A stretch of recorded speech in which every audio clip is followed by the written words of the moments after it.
Ok, vamos a desglosar esto.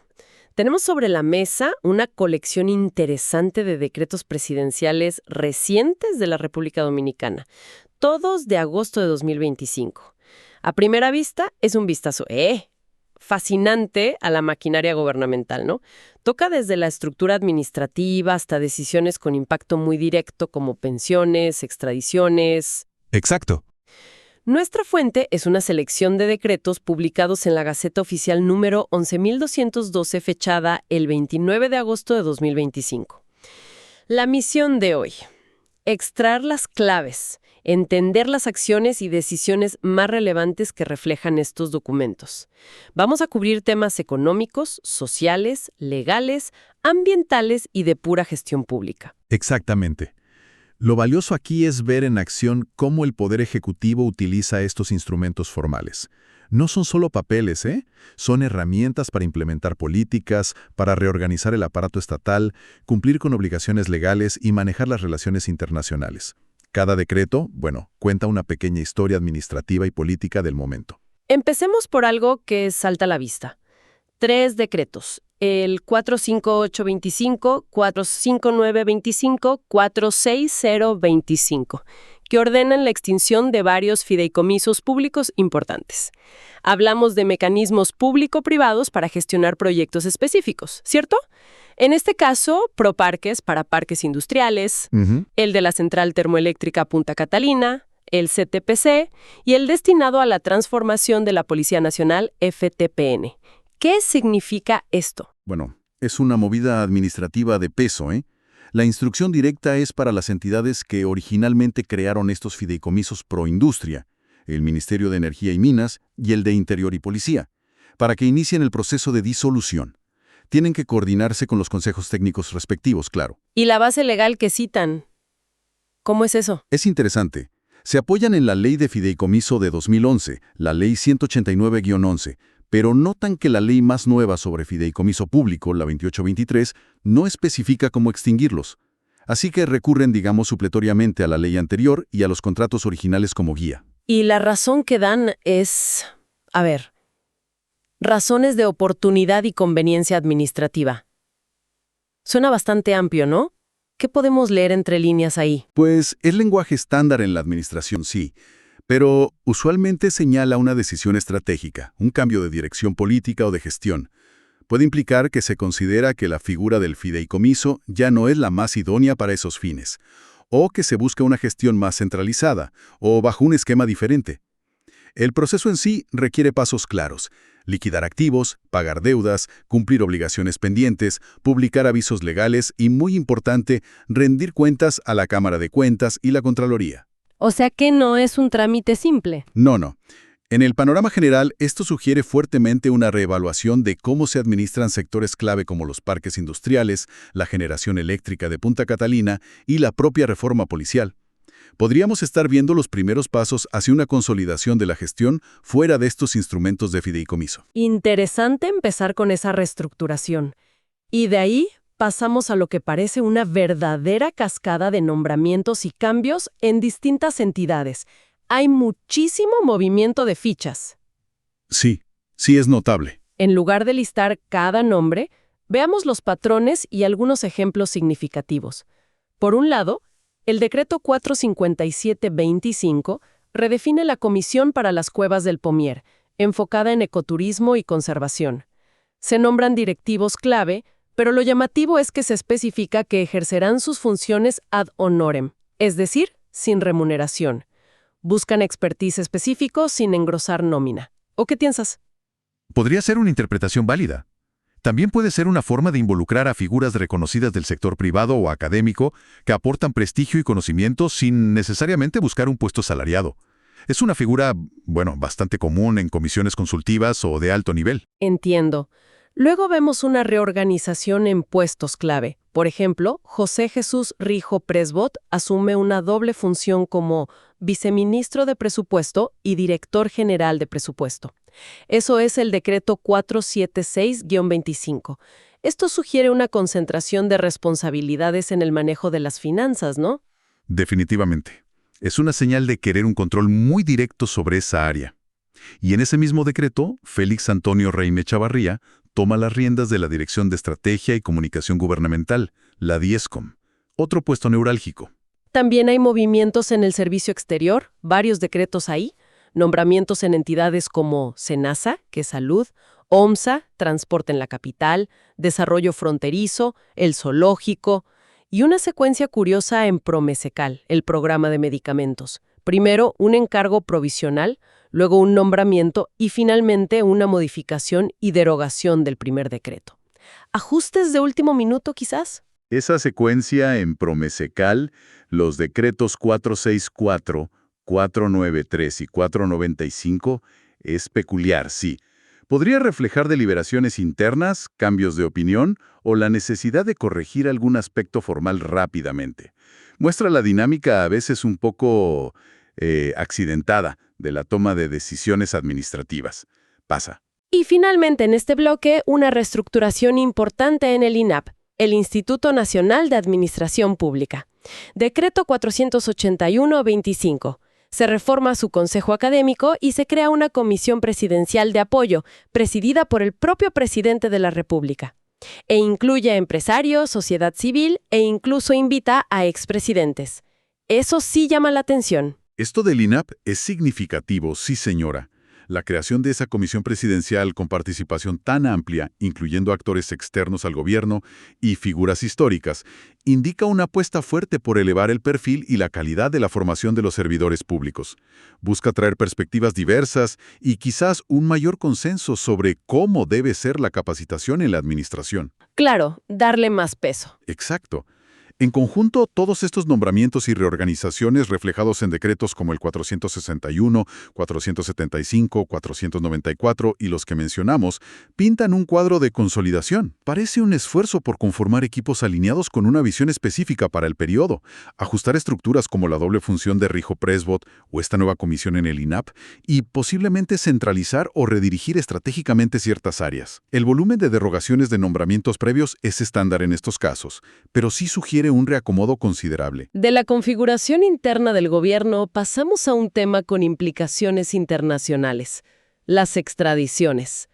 Hay varios decretos autorizando la entrega de personas requeridas por otros países. Efectivamente, vemos un patrón claro. La mayoría son ciudadanos dominicanos requeridos por Estados Unidos. Mencionan casos como Ricardo Cruz Ortiz, Starling Valdés de los Santos, Andrés Ramírez, son varios, y un ciudadano holandés, Siandri Aquino van Langeveld, requerido por los Países Bajos. Los cargos en los casos de Estados Unidos se centran abrumadoramente en narcotráfico. Mencionan específicamente fentanilo y cocaína, y lavado de dinero, delitos federales. Hay una excepción con cargos estatales de tentativa de homicidio en Nueva York. Sí, la mayoría es narcotráfico y lavado. Un detalle que se repite en casi todos estos decretos es la mención de que la persona consintió voluntariamente al trámite simplificado de extradición ante la Suprema Corte de Justicia. ¿Qué importancia tiene esto? Es un elemento crucial. Crucial porque acelera el proceso significativamente. Está contemplado en el Tratado de Extradición con Estados Unidos aprobado por la Resolución 507-16 y es una muestra de cooperación internacional en acción. Cuando la persona requerida acepta la entrega, se obvian ciertas etapas procesales, haciendo la extradición mucho más rápida. Entendido. Agiliza todo. Pero tan importante como la agilización es la condición que impone el Estado dominicano en cada una de estas autorizaciones. Es una salvaguarda fundamental que se repita textualmente, La persona extraditada no puede ser juzgada por delitos distintos a los que motivaron la solicitud, no puede recibir una pena mayor a la máxima que establece la ley dominicana para ese delito y, crucialmente, no se le puede aplicar la pena de muerte. Esa condición sobre la pena máxima y la prohibición de la pena de muerte es entonces una protección clave que exige República Dominicana antes de entregar a alguien. Exactamente. Es una condición derivada de principios constitucionales y del propio tratado. Asegura que, aunque se coopere internacionalmente, se respeten ciertos límites y garantías fundamentales desde la perspectiva dominicana. Y el tipo de delitos predominantes, narcotráfico de fentanilo y cocaína, lavado de activos probablemente refleja las prioridades compartidas en la agenda de seguridad y justicia entre República Dominicana y Estados Unidos en este momento. Claro, donde está el foco de la cooperación. Cambiando ahora hacia un enfoque más social, encontramos decretos relacionados con pensiones, un tema siempre sensible y vital para muchas personas. Sí. Así es. Destaca el decreto 46725, que otorga una pensión estatal de 10,000 pesos mensuales a un grupo grande, 194 personas. Se trata de exafiliados del antiguo Instituto Dominicano de Seguros Sociales, el IDSS, que acumularon entre 300 y 399 cotizaciones validadas. Este decreto es un ejemplo claro de cómo el Estado aborda las secuelas de la transición del sistema de seguridad social. El IDSS fue disuelto por la Ley 397-19. Y la Ley 87-01, que creó el nuevo sistema, estableció que el Estado asumiría la responsabilidad por los derechos adquiridos bajo el régimen anterior. Estas personas estaban en una especie de limbo, y este decreto les reconoce ese derecho. También hay otros decretos similares, como el 468-25, que concede jubilación por antigüedad a una persona específica, y el 466-25, que otorga pensiones especiales a 2 individuos, aunque el monto de 10,000 pesos pueda parecer modesto. Representa el cumplimiento de una obligación legal y moral del Estado. La Dirección General de Jubilaciones y Pensiones, la DGJP, que está adscrita a Hacienda, es la que evalúa estos casos y los recomienda al presidente, basándose en criterios técnicos y las resoluciones de un Comité Administrativo de Pensiones, el CAP. Es el reconocimiento formal de años de trabajo y cotización y, un ingreso vital para los beneficiarios. Bien, entremos ahora en temas de territorio, infraestructura y medio ambiente. Aquí hay una mezcla interesante: ventas de terrenos municipales, expropiaciones para proyectos energéticos y, sobre todo, un reglamento muy extenso sobre ordenamiento territorial. Vemos, por ejemplo, el decreto 480-25, autorizando al Ayuntamiento de Moca a vender terrenos municipales a particulares. Y luego, los decretos 483-25 y 485-25, que declaran de utilidad pública terrenos en Sabana de la Mar y Río San Juan para construir subestaciones eléctricas. Se justifica por la necesidad de mejorar el sistema eléctrico nacional. Pero el plato fuerte parece ser otro decreto, ¿verdad? Sin duda, el decreto 486-25 es el de mayor alcance y potencial impacto a largo plazo en este bloque. Aprueba el reglamento de aplicación de la Ley 368-22 de ordenamiento territorial, uso de suelo y asentamientos humanos. Y es importante notar que deroga un intento de reglamento anterior, el 396-25, lo que sugiere que esta es la versión definitiva y, consensuada. Un reglamento de una ley marco sobre cómo se organiza y usa el territorio en todo el país. Suena fundamental.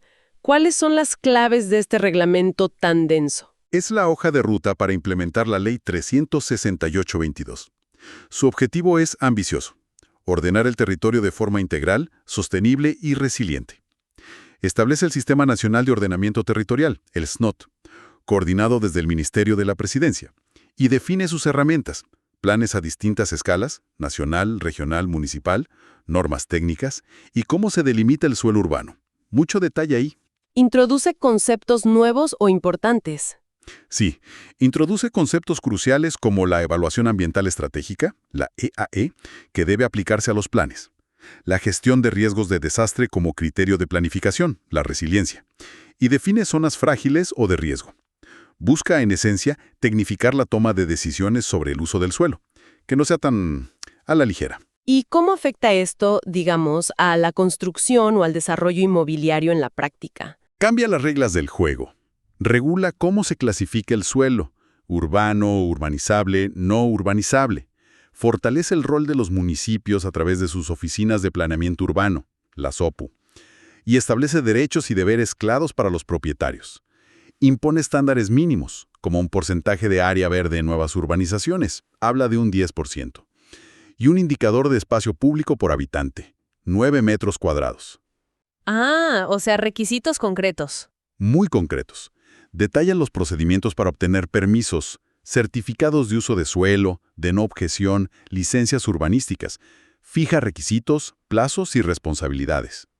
Y un detalle clave, el silencio administrativo es negativo.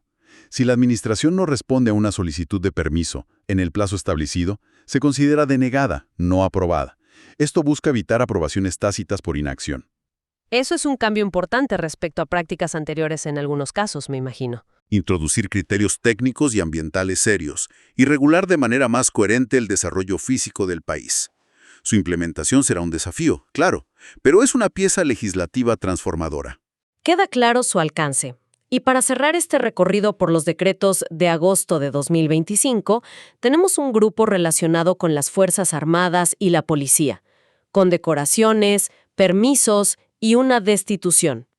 Sí, varios decretos 47725, 48425, 48925 otorgan distintas condecoraciones. El Gran Cordón Militar Juan Pablo Duarte, la Orden del Mérito Aéreo, Orden de Duarte, Sánchez y Mella. A numerosos militares y policías. También hay autorizaciones para que personal militar acepte medallas de Brasil, ese es el Decret 471-25, y de la Conferencia de las Fuerzas Armadas Centroamericanas, la CEFAC, Decreto 487-25. Estos son actos protocolares pero importantes para la moral y el reconocimiento dentro de las instituciones castrenses y policiales. Reflejan la jerarquía, los méritos reconocidos.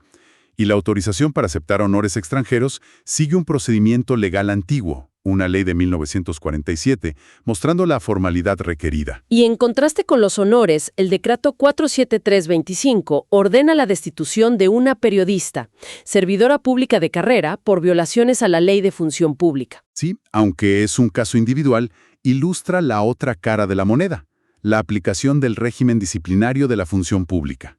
Muestra que el marco legal que rige a los empleados del Estado tiene mecanismos para sancionar incumplimientos. Hemos cubierto bastante terreno, desde la disolución de fideicomisos clave y una reorganización administrativa profunda, pasando por la cooperación internacional en extradiciones, acciones de bienestar social con las pensiones, hasta este monumental reglamento de ordenamiento territorial y los asuntos militares y policiales. Una inmersión bastante completa en la actividad gubernamental reciente. Absolutamente. El conjunto de estos decretos ofrece una fotografía dinámica de una administración activa en múltiples frentes. Vemos cómo se ejecutan políticas, se ajustan estructuras internas para presumiblemente mayor eficiencia o alineación estratégica, y se atienden tanto obligaciones históricas como situaciones inmediatas. El Reglamento de Ordenamiento Territorial, el aprobado por el Decreto 486-25, destaca por su potencial de moldear el futuro físico del país de una manera más ordenada y, ojalá, sostenible. Y justamente sobre ese reglamento nos queda una pregunta flotando. Ahora que está aprobado y es tan detallado, ¿qué tan rápido veremos cambios prácticos en el terreno? ¿Cómo y cuándo empezará a sentirse su impacto en la forma en que se planifican y autorizan los proyectos inmobiliarios o de infraestructura? ¿Logrará realmente que la gestión de riesgos y la evaluación ambiental pesen más en las decisiones sobre dónde y cómo se construye en la República Dominicana? ¿Tú qué crees? Es la gran pregunta. La implementación es el desafío. Una exploración profunda, sin duda, basada en esta selección de decretos de la Gaceta Oficial 11.212, del 29 de agosto de 2025. Material que invita a seguir observando cómo se traducen estas decisiones en la realidad.